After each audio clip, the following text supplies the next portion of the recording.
Boa noite. Sim.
Boa noite a todos e a todas.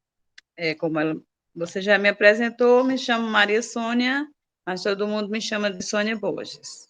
É, Falar de uma política de educação escolar indígena é um desafio grande. Por que é um desafio? Porque nós tivemos muitos avanços na educação escolar indígena de Pernambuco e ainda temos muitos entraves. É, As escolas indígenas de Pernambuco, hoje elas são faz parte da esfera estadual. Com a retomada do território, a última retomada de 99, Retomamos também as escolas indígenas, que elas eram do município, e os professores não eram indígenas, eram professores não índios. E retomamos as escolas, e aí começou o processo de... Foi paralelo, retomada do território com retomada das escolas indígenas. E aí passou-se a trabalhar com os professores indígenas. E aí o desafio ainda era maior. Por quê? Porque nós queríamos uma escola diferente, uma escola específica, intercultural, uma escola que não trabalhasse só o que vinha da base curricular nacional, mas também uma escola que trabalhasse a história do povo trucar, quem eram os trucar, onde morava. É, e, e foi daí que começou o nosso desafio, trabalhar o intercultural. Nós sabíamos o que queríamos, mas o município, na época, não aceitava. Nós fazia o planejamento, o plano de aula, e tinha que levar na secretaria do município, que era na cidade, para eles dar o aval, se estava correto, se era daquele jeito. E quando voltávamos para a ilha, trabalhávamos o específico, trabalhávamos a história do povo.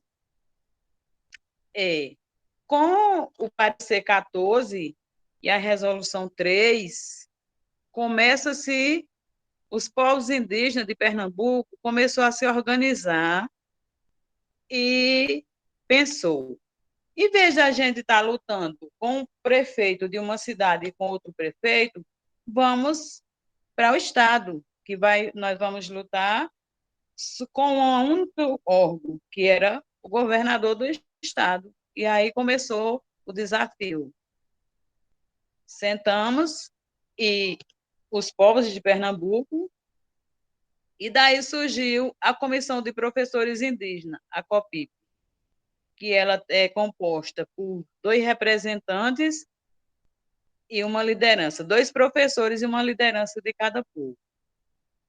Com a retomada das escolas, a estadualização, também surge a COPIP, e daí começou toda a luta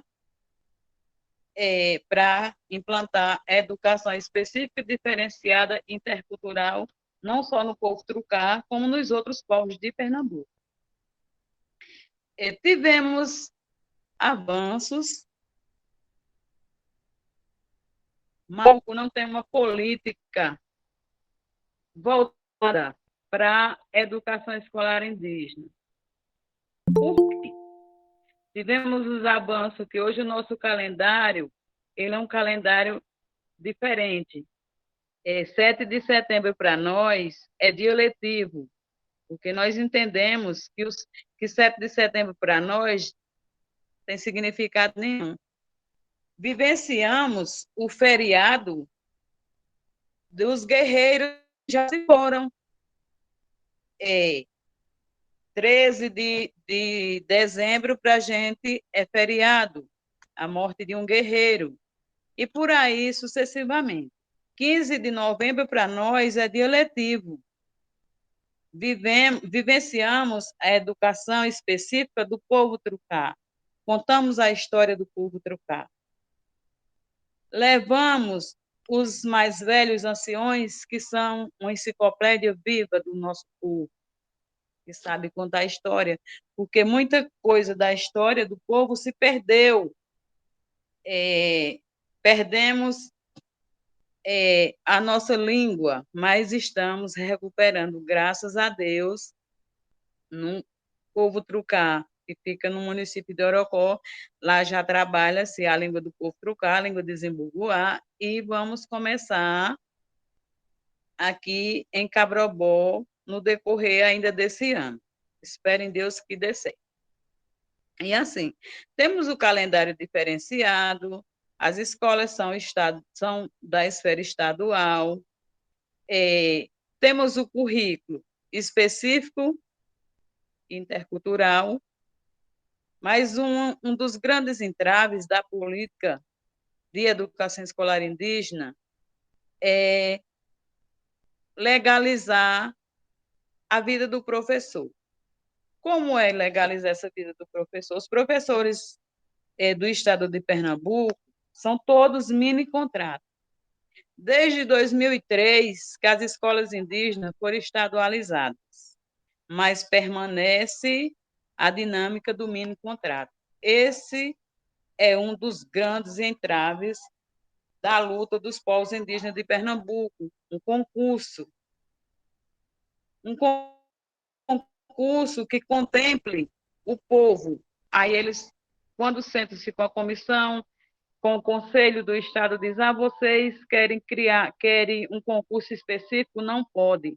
Não, nós sabemos que a lei que nos acoberta que tem esse concurso, porque nós queremos um concurso que contemple os povos indígenas.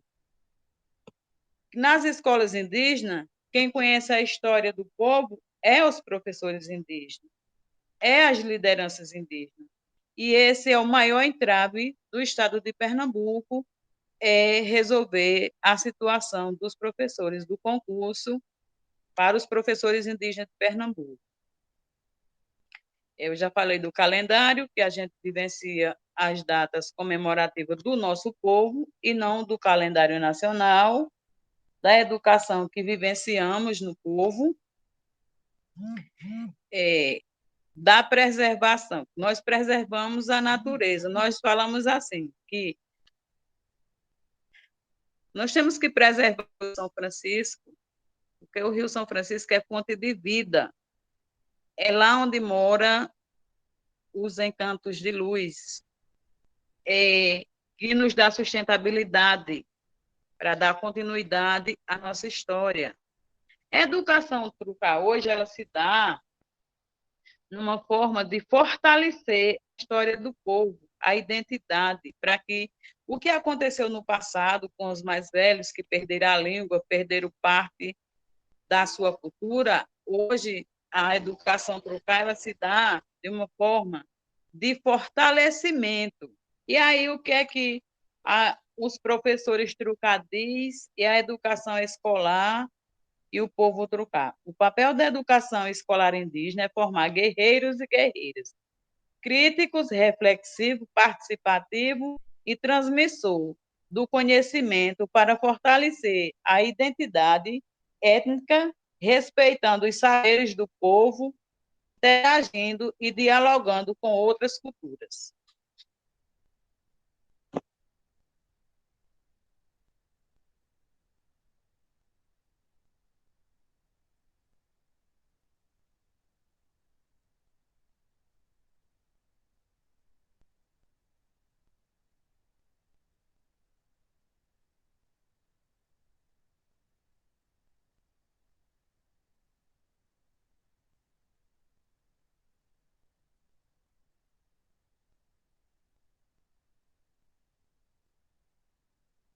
Que bom,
sim.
Não, na verdade, não tem esse material que o Estado disponibiliza.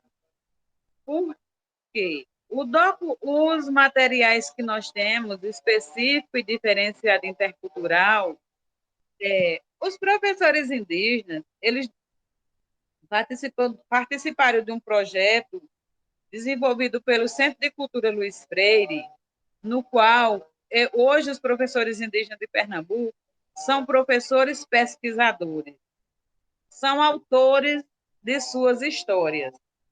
Em 2012, 2012, 2013, tem um livro de arte dos professores de arte dos povos indígenas. Nós temos a disciplina arte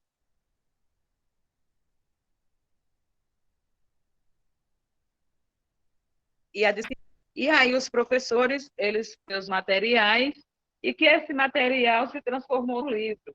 Tem um livro no Reino da Assunção Reina Trucá, que foi os professores indígenas de Trucá que fizeram, que escreveram sua história, pesquisaram, professores pesquisadores, e escreveram sua história. Então, os materiais que nós temos para trabalhar específicos são materiais produzidos pelos próprios professores. Os livros que nós recebemos são os livros didáticos que é trabalhado nas escolas dos não índios, que vem da educação básica. E nós temos o nosso material, que é os próprios professores, lideranças, que são autores desses materiais.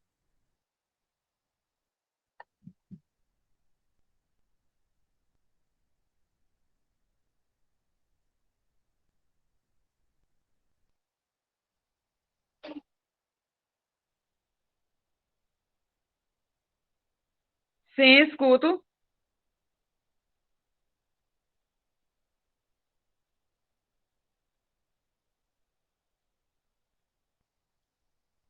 Sim.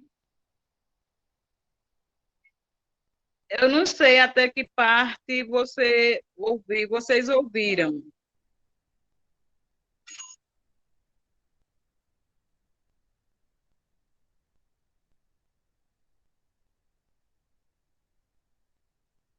Isso. Uhum.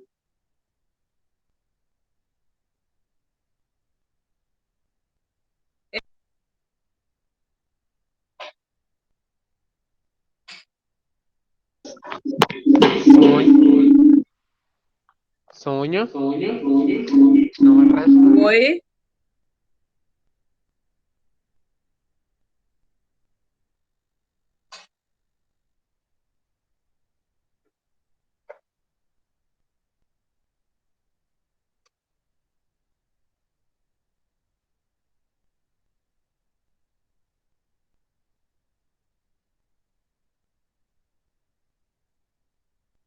Sim. Boa noite.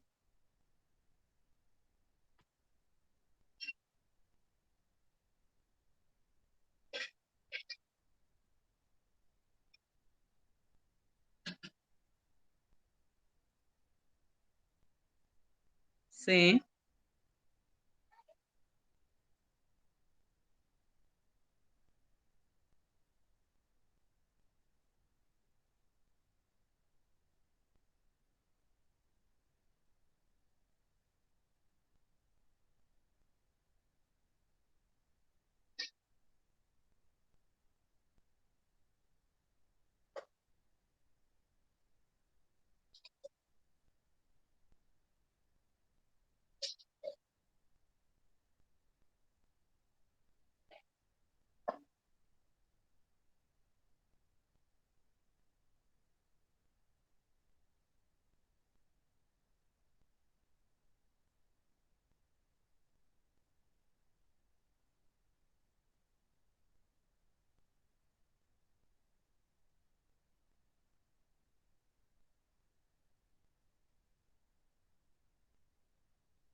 É.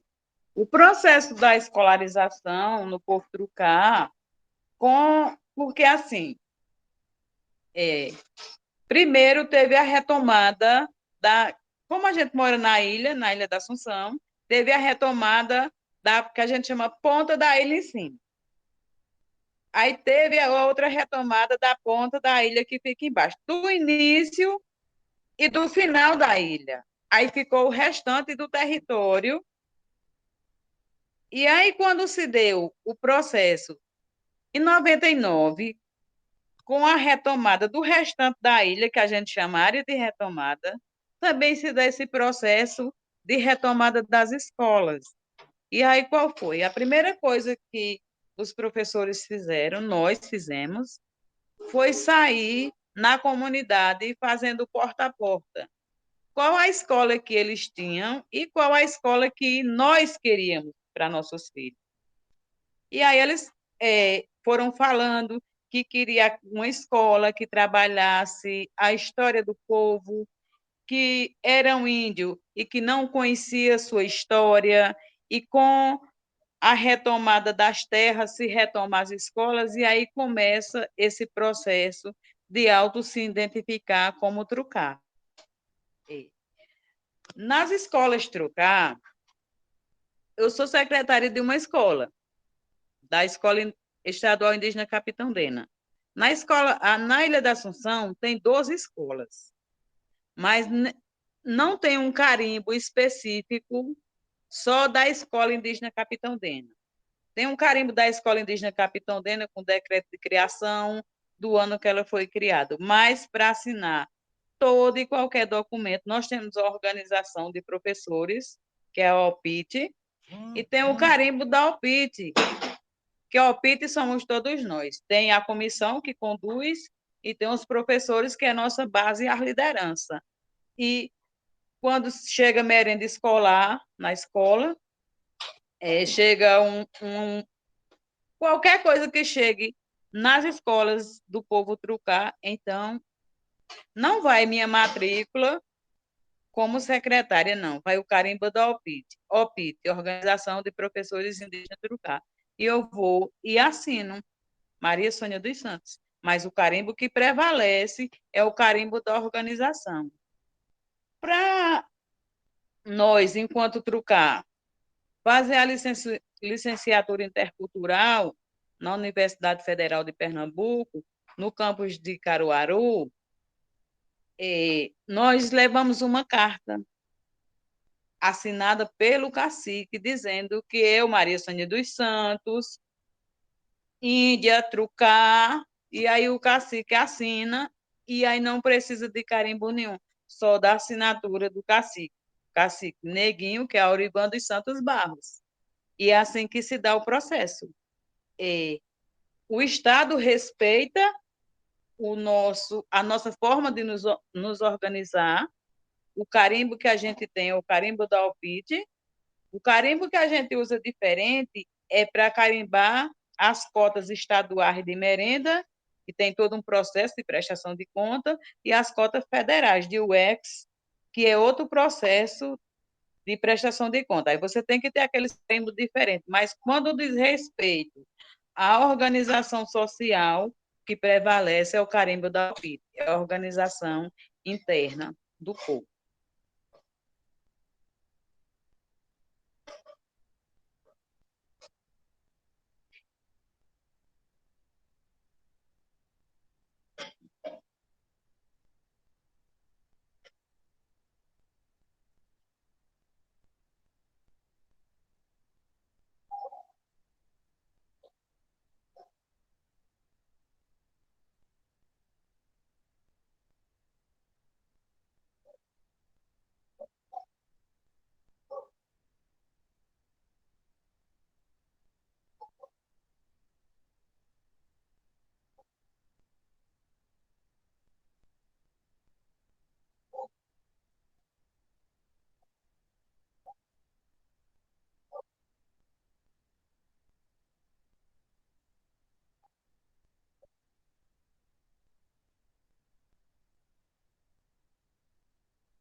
E aí, essa é uma pergunta.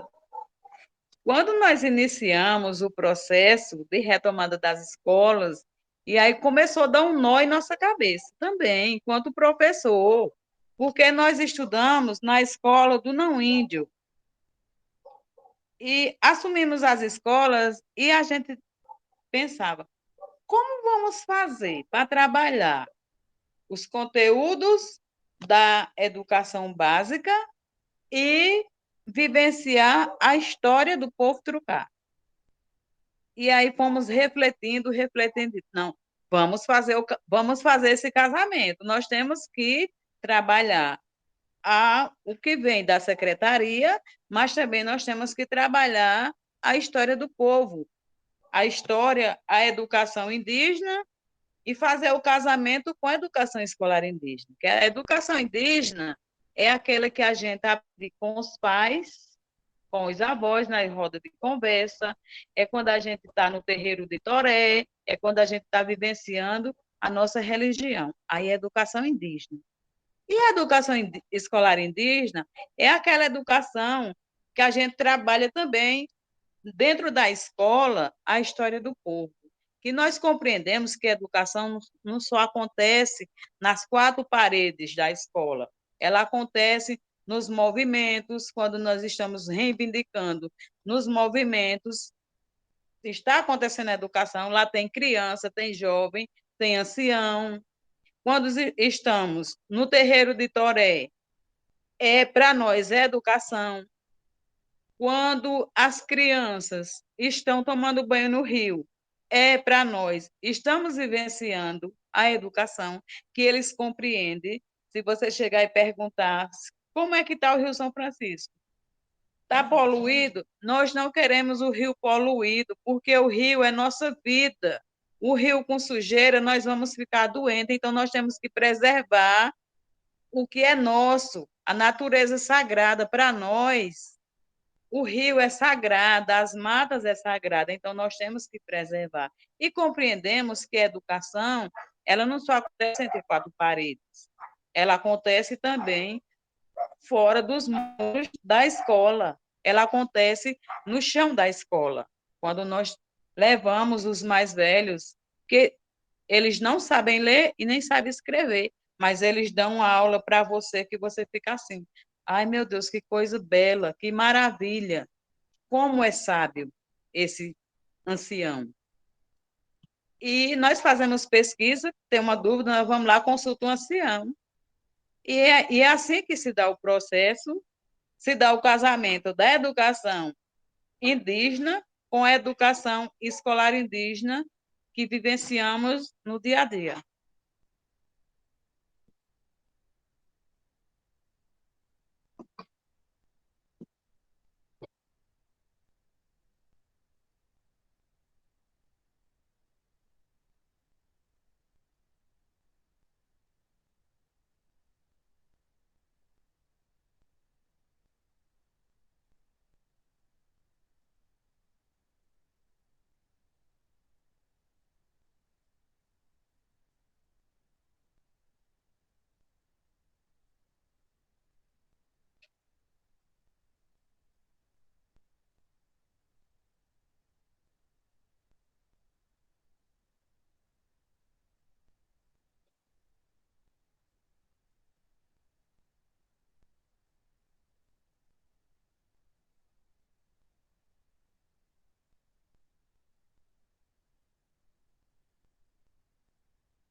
Tô.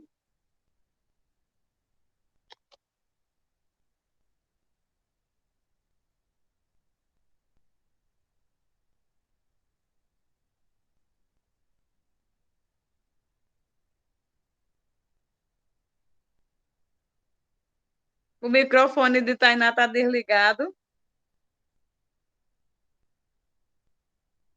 O microfone, o microfone,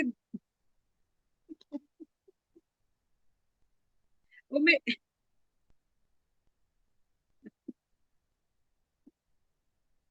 tá desligado o microfone dela.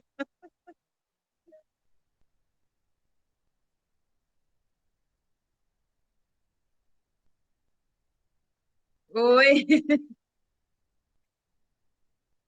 tudo bem?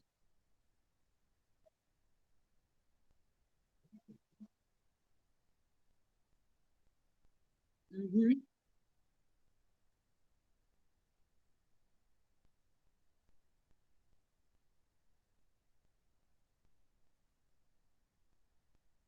uhum,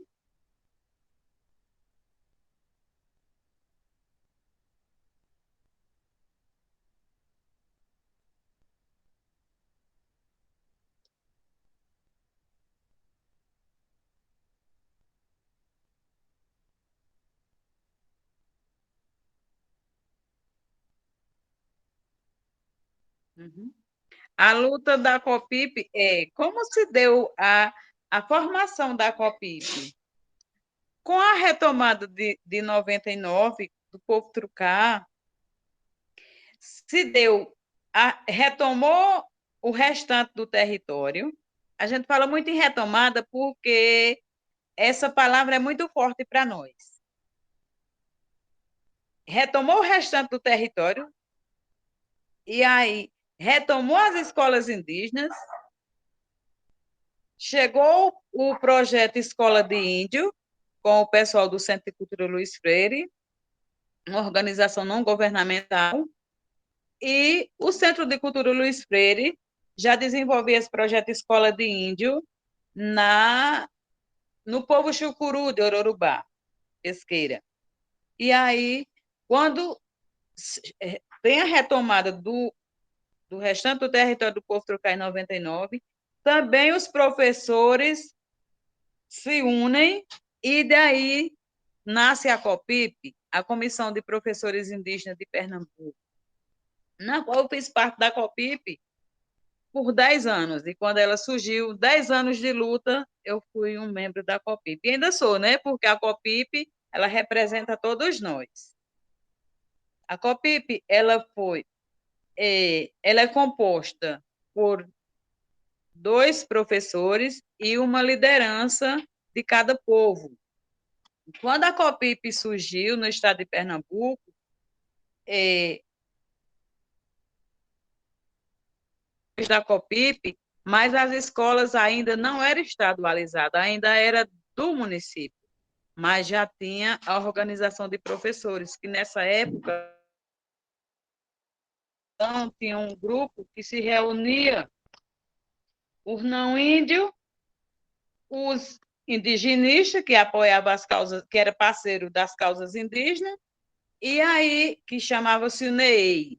Por que, que os índios não participam? Se eles são a parte interessada. E com a assessoria do Centro de Cultura Luiz Freire, aí nós começamos a nos organizar e daí surgiu a COPIP. E a luta da COPIP vem de 99 para cá, tem muitos avanços, mas tem ainda muitos desafios, que é o concurso para os professores e regularizar a situação também dos transportes escolar, que antes era pau de arara, mas hoje já tem uma cooperativa, são ônibus, são micro-ônibus, são vans, já foi um avanço grande. Houve construção de escolas também, que é luta da COPIP junto com os povos, mas a luta continua.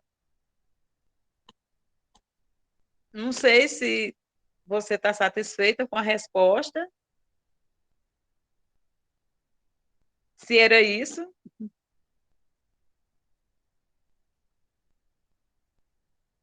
Uhum, é sim.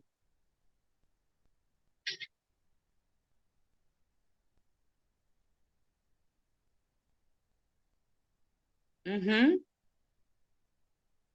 é sim.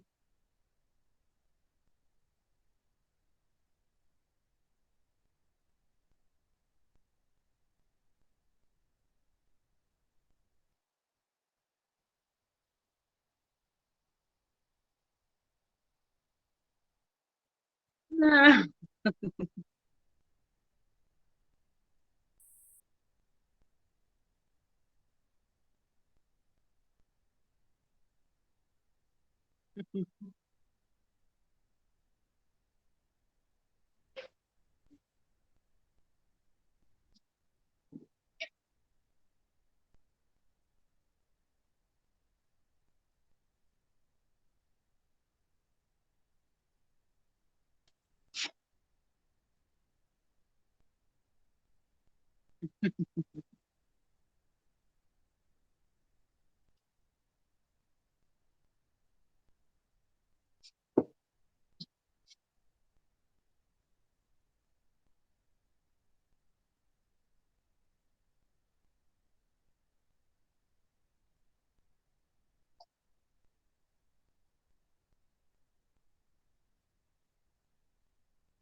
é,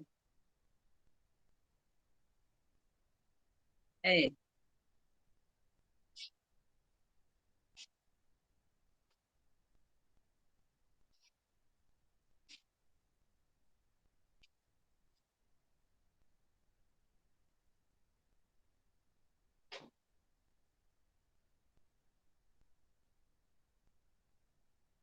Eu que agradeço o convite, fiquei honrada, porque já conheço o trabalho do pessoal da Universidade do Cariri, conheço o professor William, que vem mais aqui, né? O professor William, mas conheci vocês também. E, assim, para nós, enquanto Trucar, enquanto professor, é uma honra muito grande estar fazendo parte da universidade. A universidade vem até nós e nós vamos até a universidade. Isso a gente se sente honrado, porque também é uma forma de dizer, olha, nós estamos aqui, nós existimos, nós somos Trucar, nós somos um povo resistente, nós somos um povo guerreiro. É uma forma de dizer assim, que Pernambuco tem índio sim, no Ceará tem índio, fico muito feliz. Já fui em encontro com os indígenas do Ceará na cidade de Calcaia, muito bom.